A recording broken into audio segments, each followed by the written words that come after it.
This viral video of the young men jumping over the creek in the back of Forest Creek has created a lot of discussion online. And as usual, I did a deep dive. And what do you know? That little creek has some historical significance. Well, I did a little digging and found out that the name of the creek is called Henson Creek, but it used to be called Broad Creek, and it's a runoff of the Anacostia River.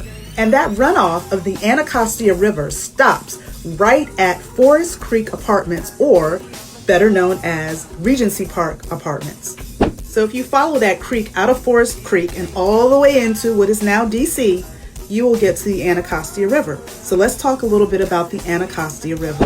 The Anacostia River, oops, wrong picture. The Anacostia River was the home of the Nacotchtank, sorry for my pronunciation, or the Anacostian tribe of the indigenous Americans.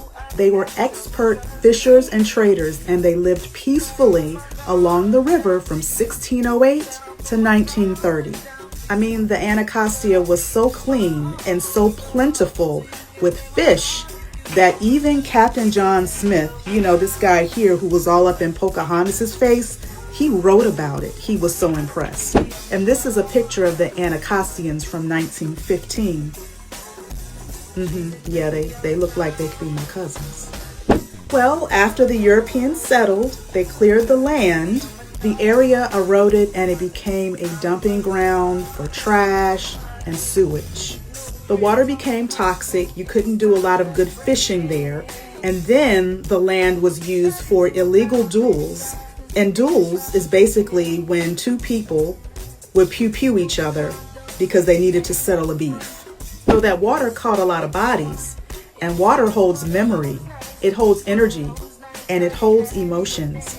And it adapts to its environment. Sidebar, Marvin Gaye, who was a DC native, used to hang out by the Anacostia for solitude and probably to write some of his wonderful songs.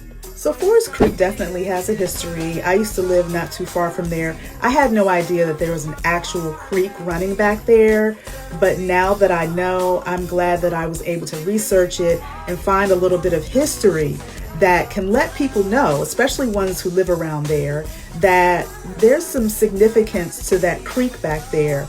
And you got a hidden gem behind you with a lot of history. So what do you think of my video? Did you know that there was an actual creek back there? Have you ever jumped over the creek like those young men in the video?